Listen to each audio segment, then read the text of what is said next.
Hello everyone, and welcome back to yet another lecture on financial laws. Today we'll be covering Unit 4 about actuaries. So let's begin, and I hope that you have gone through last videos and have studied it, right? I'll be also sharing multiple choice questions with you all soon. Okay, so let's begin.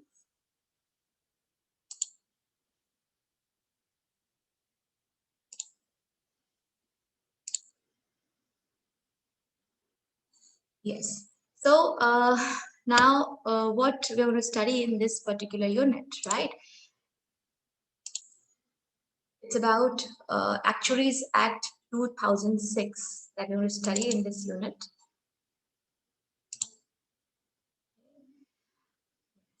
So the act, an act to provide.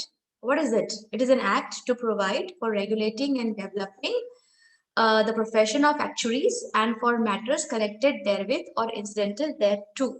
Right? That means what? This is a very technical term, right? So how it is defined under this act, proper word-to-word definition of actuaries. So actuary means a person skilled in determining the present effects of future contingent events or in finance modeling and risk analysis in different areas of insurance or calculating the value of life interest and insurance risks or designing and pricing of policies, working out the benefits, recommending rates relating to insurance business, annuities, insurance, and pension rates on the basis of empirically based tables and includes a statistician engaged in such technology, taxation, employees' benefits, and such other risk management and investments, and who is a fellow member of the institute, and the expression actuarial science shall be construed accordingly.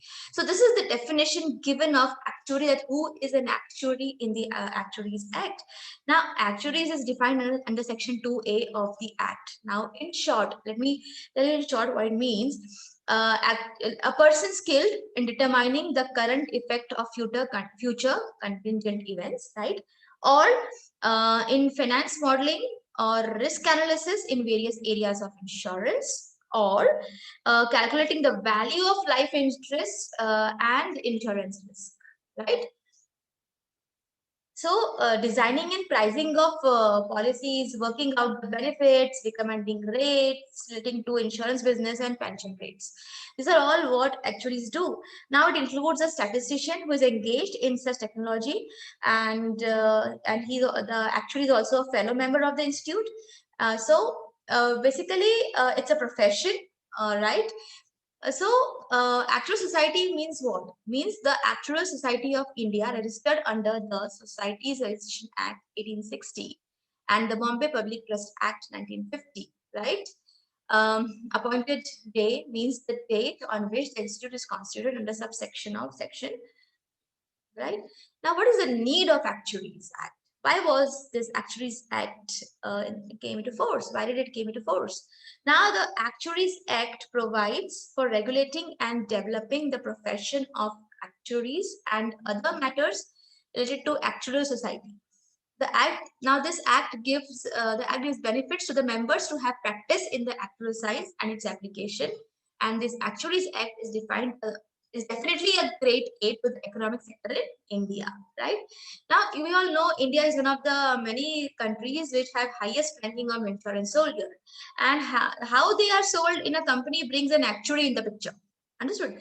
So they are no longer only confined to the insurance industry now, but have rather turned out to be a looked for role, right? So nowadays, every organization have them for damage control, these actuaries. So actuarial skills are given their due respect in banking, investment banking, finances, and all wide areas of some of same kind. So various sectors demand actuaries, and it has set to be on of the highest paid profession with an increasing demand. So the finance students can look ahead to this profession. So earlier this was not the case and hardly many knew about this, but now it has become very popular and very important, right? What is the importance of actuaries, right? Act. Now, why are these actuaries so important? What they do, right? Through their knowledge of statistics, finance, and business, actuaries assess the risk of events occurring and help create policies for businesses and clients that minimize the cost of that risk. So for this reason, actuaries are essential to the insurance industry, right? Now, actuaries allow insurance companies to accurately distribute the cost of risk among society.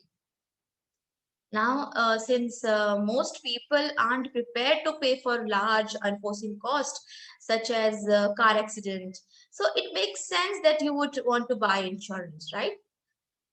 Understood. So, what are the objectives of Actuaries Act? Now, an actuary is a business profession who analyzes the financial consequence of risk. We all know. जितना हमने भी पढ़ा, right? So actuaries, they use mathematics, statistics, and financial theory and all to study uncertain future events, especially those of concern to insurance and pension programs, right? Okay, so the objectives of the act to provide the benefit to the actuaries in an insurance company. The act aim in the upliftment of actuaries, and the act permits the setting of institute of actuaries. This is the importance, objectives of act, right? Now, objects of the Institute of Actuaries of India, IAI. Now, what are the objectives? Let's read them. Okay, I'm just reading what's on the screen so you can pay attention. Now, the very first objective is of IAI is to promote, uphold, and develop the standards of professional education, training, knowledge, practice, and conduct amongst actuaries, to promote the status of the actuarial profession, to regulate the practice by the members of the profession of actuary, right? To promote in the public interest, knowledge and research in all the matters relevant to actuarial science and its application, and last, to do all such things as may be incidental or conductive to the above object or any of them. These are the objects of IAI. The next topic is incorporation of Institute of Actuaries of India. Now, the Institute of Actuaries of India is the sole statutory professional body of Actuaries of India. It was formed in September 1944 by the conversion of the Actuarial Society of India into a body corporate by virtue of the Actuaries Act 2006, and were established by Insurance Regulatory and Development Authority, IRDA, of India, and is under the jurisdiction of Ministry of Finance, Government of India. This is how it came into incorporation. So under this section of the Actuaries Act 2006, now it is stated how central government of India, with the notification in the official gazette, like that may be journal, official newspaper, bulletin, or through any publication of the official nature, authorized to publish public or legal notice to appoint all the members as mentioned, right? So such has to be maintained, and the rules have to be accepted and act in accordance as long one continues to have their names borne on the register and associated with the Institute of Actuaries, right? The present Institute of Actuaries of India, is IAI, has been constituted as a body corporate, right? Meaning existing as authorized entity which is recognized by law and by the government, having its own legal identity under the name of the Institute of Actuaries of India. And all the people therein were to be called as the members of the institute from the day forth. So this is how incorporation happened. Now, what's the composition of Council of Institute? Now, the council members composed of, the very first one, a minimum of 9 and maximum 12 persons from amongst fellow members to be elected by the fellow and the associate members of the institute.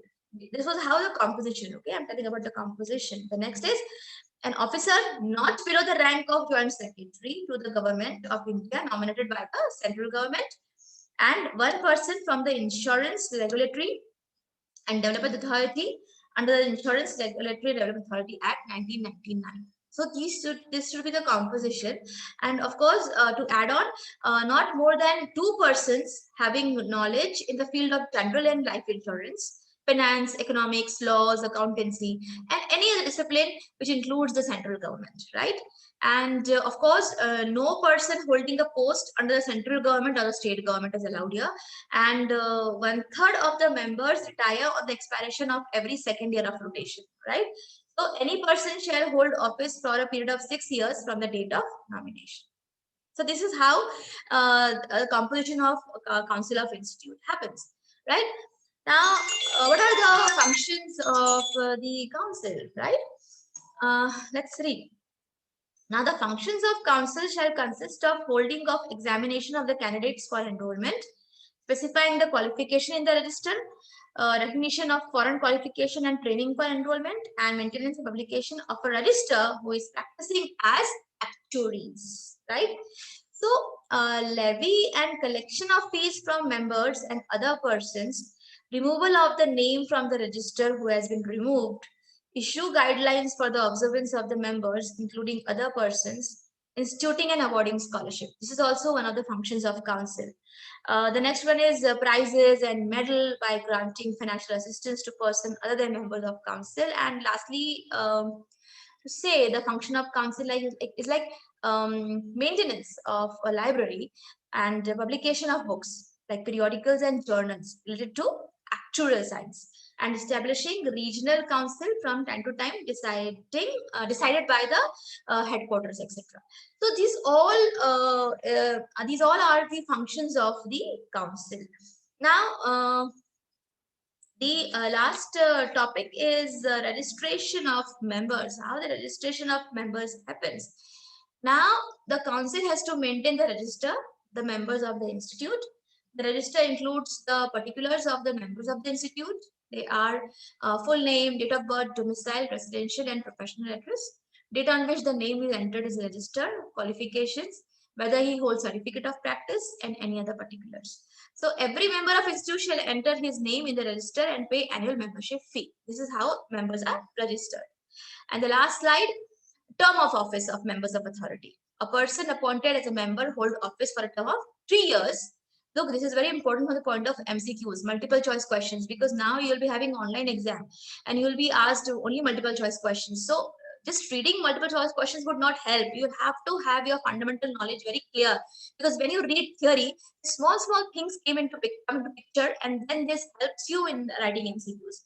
Don't only focus on reading out MCQs 100, 200 and going for the exam. No, you should elaborately read the theory, understand the fundamentals, and you will be able to answer any sort of MCQs. Understand? So, hold office for a term of 3 years, the date on which he enters in his office, until the age of 67 years, whichever completes earlier. Okay, this is all about your first part of 4th unit. Okay. In the next video, we'll be studying about the second part of this 4th unit. Okay, till then, take care. Thank you so much.